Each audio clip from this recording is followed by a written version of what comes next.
pasaka mažiesiems. Vytautas V. Landsbergis. Rudnosiuko istorijos. Pirma dalis.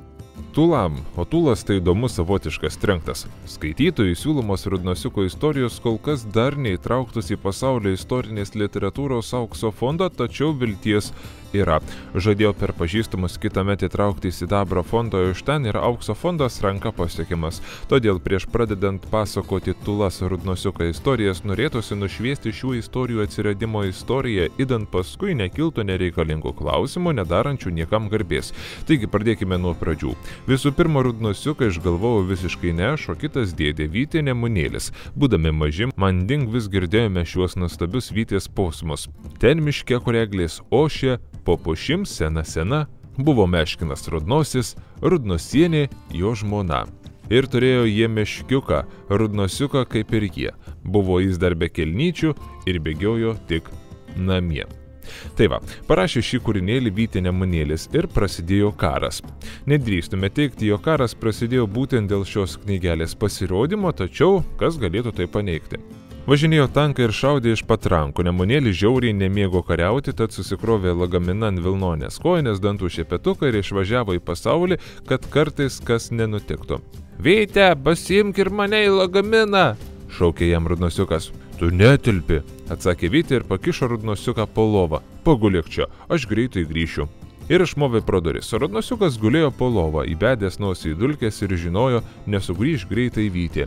Oi, nesugrįš. Taip jis ten ir niuksojo, dripsojo ir praktiškai nebesivystė, nes vystytis gulint po lovą yra gana sudėtinga. Bet štai vieną dieną karas baigėsi, Rudnosiukas išlindo iš po lovio ir jau ketino skubiai augti bei vystytis, bet prasidėjo pokaris. Žinokit, nejokai tas pokaris. Tuo metu žmonės praktiškai neaugdavo, tik mažėdavo.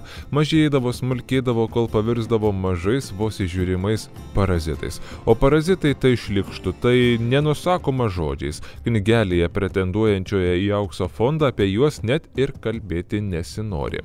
Skraidydavo ir sirpdavo vieni kitiems kraują. Tačiau Rudnosiukas, nepaisydamas visų parazitų, vis tiek augo ir stiebėsi į viršų it koks stabas, o stiebtis anuomet labai padėdavo įvairius pokštai ir pykštai, mat parazitai jų velniškai bijodavę. Rudnosiukas įsilipdavo į obelį ir imdavo visą gerklę pokštauti. Pišku, pošku, trali, vali, myliu savo gimtą šalį, niešti bamba, o užtarytas siurbia kraują parazitas. Miško žvėreliai išgirdę šiuos Rudnosiuko juokus tiesiog sprogdavo iš juoko. Anuomet būdavo gana įprastas reiškinys. Palaukėse besimėtančios iš juoko sprogusių žvėrelių liekanos, kailių gabaliukai, iššiepti dantukai bei kitos smulkmenos. Tačiau ne visi. Asilas, pavyzdžiui, stovėdavo po obelim ir viską kruopščiai užsirašinėdavo, o išgirdę šios pokštus nesprogdavo nė pro kur, tik ašarą nubraukdavo. Nieko nesuprantu, dėdė Nemunėlis tave Rudnosiuk sugalvojo žymiai gražesnio, o tu šit koks pasirodo. Tačiau nieko nepadarysi, laikai buvo tamsus, neramus, iš kur čia būsi labai gražus. Tokios tokelės tad. O tokelės tai gražus, nieko nepasakantis žodis.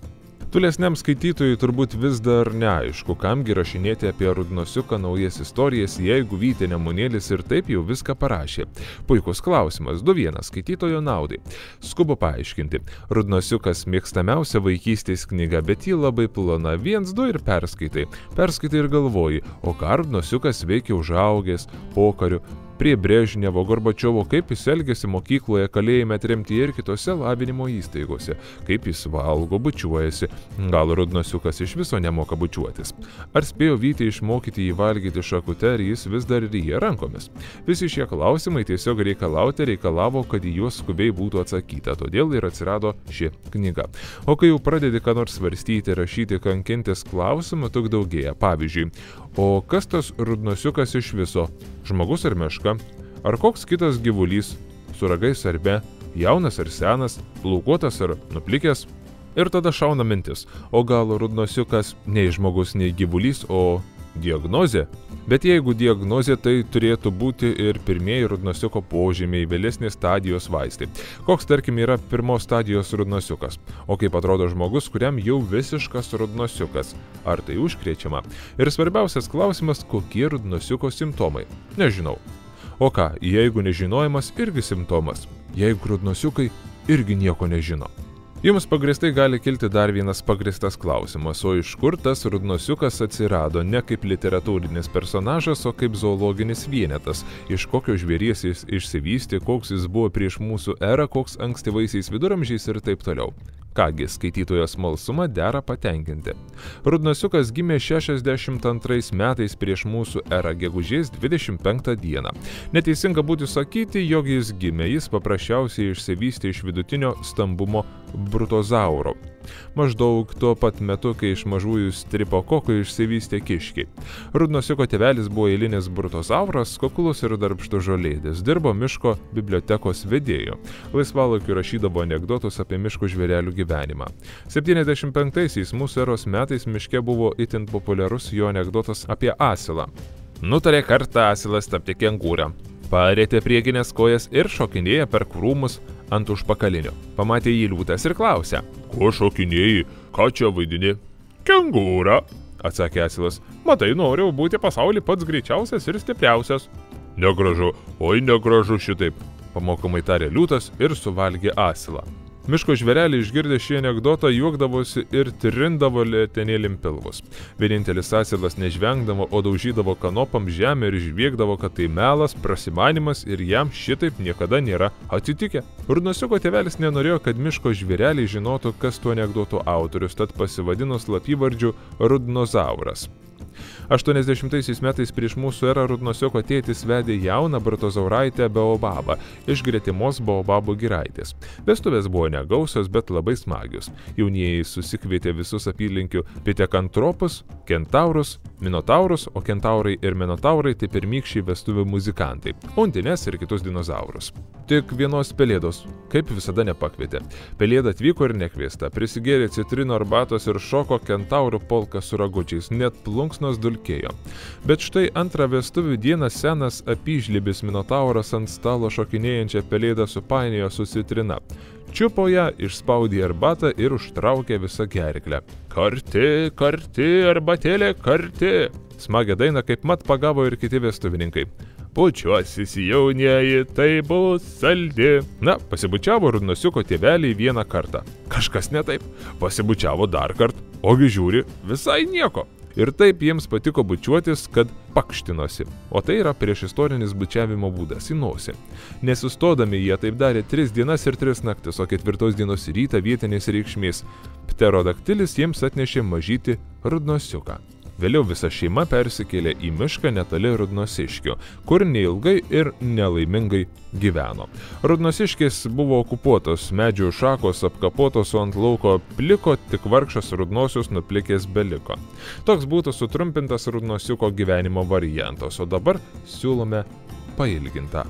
Pirma dalis, kurioje pasakojama apie Rudnosiuko jaunystę, brandą bei pirmosius kūrybinius bandymus. Rudnosiuko atsakomybės jausmas. Ankstyvaisiais viduramžiais Rudnosiukas lankė labai viduramžišką rudnosiukiškų vaikų darželį. Kariavo su kryžiuočiais, dalyvavo riterių kautynėse ir visaip kitaip neatsakingai elgėsi. Derėtų pastebėti, kad ankstyvojoje jaunystėje ne tik Rudnosiukas, bet ir kiti ankstyvųjų viduramžių paaugliai, ežys, asilas, šernas ir kiti, taip pat dar neturėjo jokio atsakomybės jausmą. Vėliau prasidėjus Renesansui, o Renesansas tai toks labai geras laikotarpis, kai visiems būna labai gera, maždaug kaip prie jūros, bet po kiekvieno Renesanso dažniausiai prasideda dekadansas, o tada jau visiems būna normaliai, tai yra kaip visada. Rudnosiukas susiprato, tik nebeišmanė, kaip elgtis, ką man su savimi daryti, kad aš toks neatsakingas. Kartą savęs paklausė Rudnosiukas. Vėloka, atsakė Rudnosiuko smegenys ir truputį susiraukšlėjo. Patylėjusios mįslingai pridūrė. Žinai, Rudnosiuk? Ne, nežinau. O tu pabandyk nuo šiol elgtis gražiai ir atsakingai. Ūmai Rudnosiukui it koks raištis nukrito. Akimoje jis praregėjo ir ausimoje subrendo. Nuo tos dienos Rudnosius nebespjaudė ant šaligatvio, nepipsėjo ne vietų ir jautėsi rūpestingas it koks rūpintojėlis. Jam rūpėjo, kad pagyvenusios senutės neerzintų chuliganų ir troleibusuose užleistų jiems vietą, kad vaikai neskriaustų savo tėvelių ir nupirktų viską, ko tik jie paprašys. Rudnosiukas jautėsi toks atsakingas, kad negalėjo viso to matyti. Vos pamatęs primuštą chuliganą ar ledų negavusi tėvelį, Rudnosiukas apsiverkdavo ir dumdavo namo. Užsirakindavo 9 spinomis, klausydavosi renesanso muzikos ir jausdavosi be galo atsakingas bei rūpestingas. Vieną dieną nei iš šio, nei iš to prasidėjo 20 amžius. Nieko tokio ten neprasidėjo. Antra vertus, kai prasidėjo, taip ir pasibaigė. Kai 20 amžius jau ėjo į pabaigą, Rudnosiukas irgi ėjo jam iš paskos.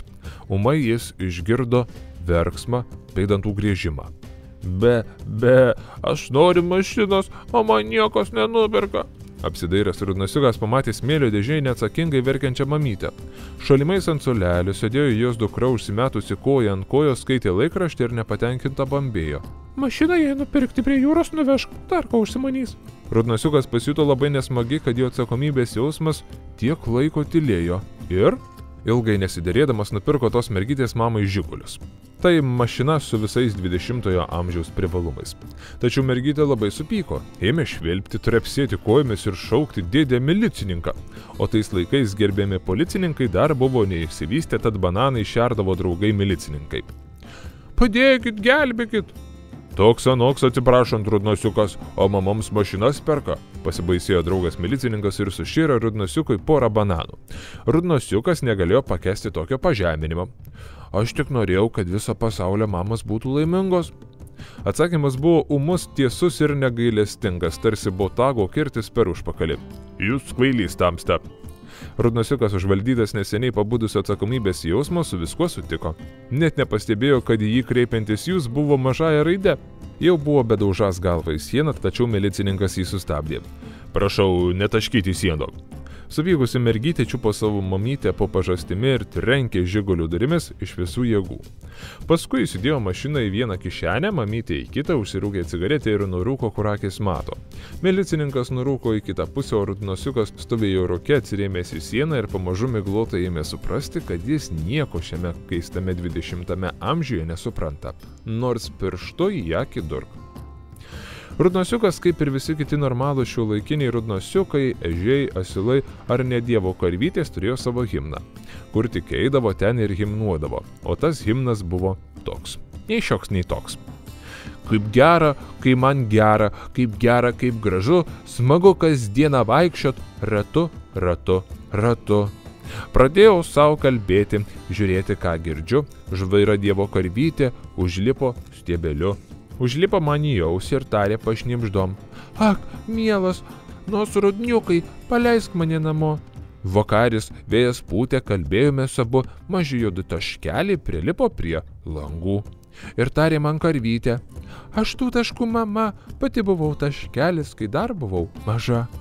Mažiems linksmiems vaikeliams dar rūpi tik skraidyti, bet vieną kartą ir jie pavirs storom karvytėm.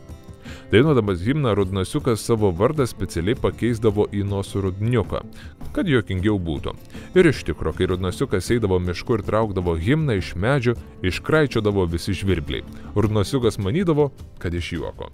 Rudnosiukas labai mėgo poeziją, kad ir kur būtų, ar vaikščiotų miesto gatvėmis, ar bastytųsi paupiais, ar žvejotų, ar grybautų, jis imdavo ir sueiliuodavo viską, ką tik pamatydavo. Žvirblius, kiaulės, asilus, ežius ir net karves. Pavyzdžiui, karvė. Guli, mojuoja, žiūri ir galvoja. Kokia aš karvė? Sklinda smarvė. Vos tik Rudnosiukas parašydavo eilėraštį apie karvės, jos iškart imdavo vaikščioti eilėmis. Iš tvarto į laukus ir atgal.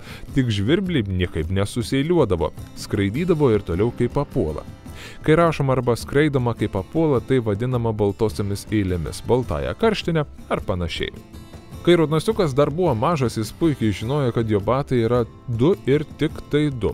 Vėliau jis užaugo ir ėmė nebepastebėti gyvenimo smulkmenų. Tačiau, kaip ir kiti miško poetai, Rudnosiukas gedėjo vaikystės ir šeštadieniais ją prisimindavo. Tada jis pradėjo kurti eilėraščius batų tematiką. Mano batai buvo 2. Vienas dingo. Nerandu. Verkė liūtis ir miškai man nesiseka labai. Kartą į Rudnosiuko namus atėjo ežys. Rudnosiukas jį nuovė, pasodino ir padeklamavo savo naują eilėraštį. Tau, Rudnosiuk, jau batai. Pakraupo ežys išklausęs eilėraštį. Skubiai apsėvė ir movė pro duris.